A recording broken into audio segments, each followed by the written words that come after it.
ឆ្នាំនេះមានភ្លៀងច្រើនមួយឆ្នាំមុនវិញវាផ្លាយវាស្រោះគ្នាចាប់ពីខែ10ទៅវាការវាក្តឹបការក្តឹបម្ដងតែឥឡូវនេះចុងខែ11ដែរឡើយហ្នឹងតែអានេះមើលទៅដូចនៅខ្ចីច្រើនមែនទេនេះគ្រូចាដោយសារតែវាគាំងមួយទឹកភ្លៀងអាហ្នឹងអត់ដែរឃើញទេខ្ញុំ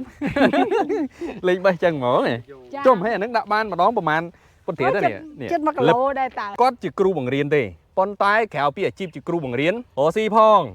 ឥឡូវចការពុតព្រាប៉ុណ្ណាប៉ុណ្ណីទៀតបងប្អូននេះមិនត្រឹមតែជាគ្រូបង្រៀនតែមានមុខរបរច្រើនមែនតើនេះបងប្អូនបេះបានច្រើនតាអូផ្លែធំៗហ៎បងប្អូននេះគ្រូជំរាបសួរចាជំរាបសួរបាទអរគុណហើយនេះពងបេះផ្លែពុតព្រាណាចាហើយចុះមិនយកកត្រង់យកអីមកបេះតាមអញ្ចឹងអូគេបេះអញ្ចឹងងាយស្រួលជាងពុតព្រាព្រោះអីពុតព្រាបើសិនជាកត្រង់វាតាក់ទៅមិនដឹងទេនេះពុតព្រាគេបេះអញ្ចឹងផ្លែច្រើនដែរតើនេះធំគួរសមដែរតើប៉ុន្តែដូចជាមានមុនមានក្រោយមិនហ្នឹងគ្រូណាឆ្នាំនេះមានភ្លៀងច្រើនមួយឆ្នាំមុនវិញវាផ្លាយវាស្រោះគ្នាចាប់ពីខែ10ទៅវាការវាក្តឹបការក្តឹបម្ដងតែឥឡូវនេះចុងខែ11ដែរឡើយហ្នឹងតែអានេះមើលទៅដូចនៅខ្ចីច្រើនមែនទេនេះគ្រូចាដោយសារតែវាគាំងមួយទឹកភ្លៀង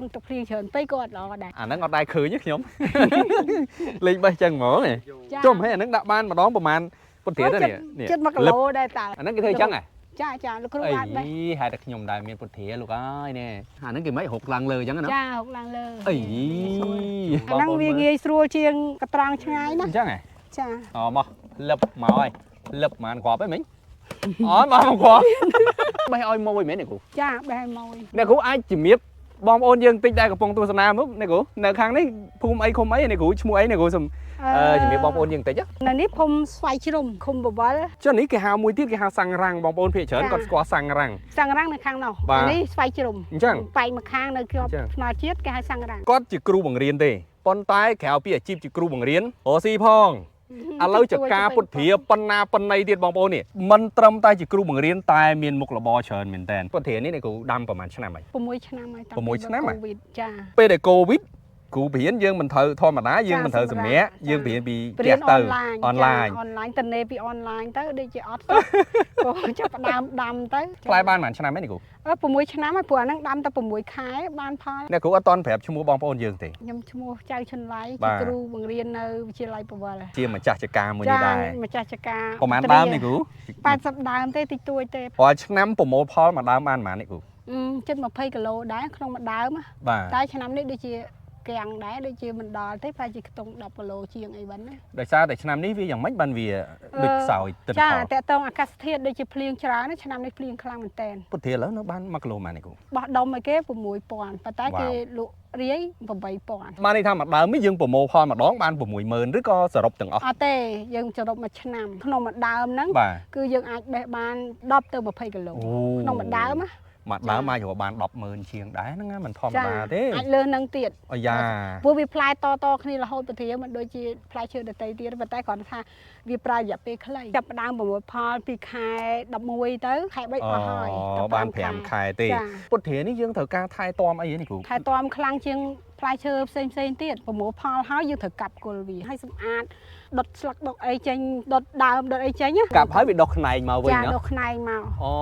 ពេលដុះខ្នែងអាល្អចេះបើយើងទុកចុះស្មៅអីយើងសម្អាតទេនេះគ្រូដូចកូននេះឃើញស្មៅដែរណោះចាស្មៅគឺសម្អាតអាហ្នឹងមិនត្រូវការទឹកភ្លៀងច្រើនពេកទេប៉ុន្តែយើងត្រូវការយើងដាក់ទឹកគល់ឲ្យច្រើនអូ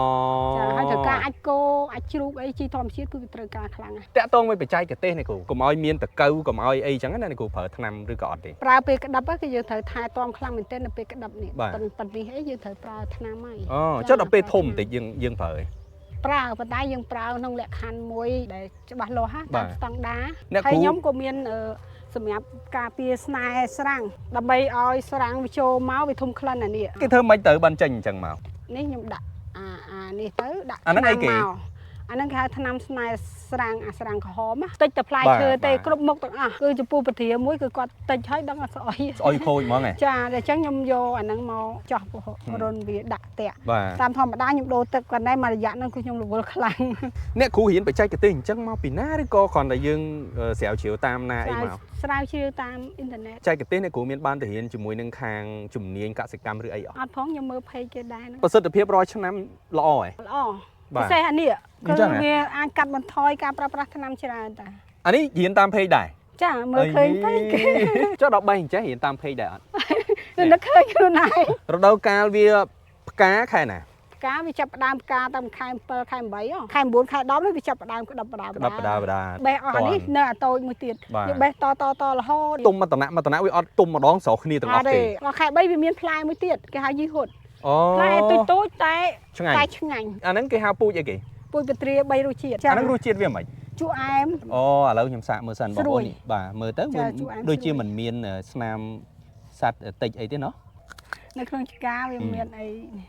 ចា អត់មានតកៅទេ ចា ហើយរសជាតិជូរអែមឆ្ងាញ់មែនទែន ចាអូអំបិលម្ទេសទៀតទៅឆ្ងាញ់ បើយើងនិយាយថាអ្នកដែលចូលចិត្តជូរតិចឆ្ងាញ់ហើយពេលដែលយើងខំគ្រប់ទៅគឺស្រួយឆ្ងាញ់មែនទែនហ្មងហើយបងប្អូនចង់ដឹងបងប្អូនអាចសាកលោកមើលបានហើយបើមិនចឹងនេះកំងមួយអ្នកគ្រូក៏បានដែរអ្នកគ្រូប្រកាសលេខជូនបងប្អូនយើងតិចគេគាត់ចង់កំងអី លេខទូរស័ព្ទខ្ញុំ089 59 58 49 Telegram ខ្ញុំ093 87 96 ដឹកជូនទូទាំងប្រទេស ចាអូខ្ញុំអ្នកពេញក៏កំងពុំចាមក៏កំង អញ្ចឹងអូលក់អនឡាញទៀតអីមុខរបរច្រើនលក់អនឡាញទៀត តែសហួយខាងអ្នកទិញ អូបាទពុតធៀម1គីឡូ$1.5កាក់ដល់6000ចុះ 6000បោះដុំចា បោះដុំហើយតម្លៃដែលបងប្អូនយើងកំងតាមរយៈខ្ញុំគឺតម្លៃបោះដុំណា ចា បងប្អូនអាចទំនាក់ទំនងអ្នកគ្រូបន្ថែមបានតាមរយៈលេខទូរស័ព្ទហើយនិង Telegram សម្រាប់ពេលនេះខ្ញុំបាទសុធារិទ្ធរួមជាមួយអ្នកគ្រូសូមអរគុណសូមជម្រាបលា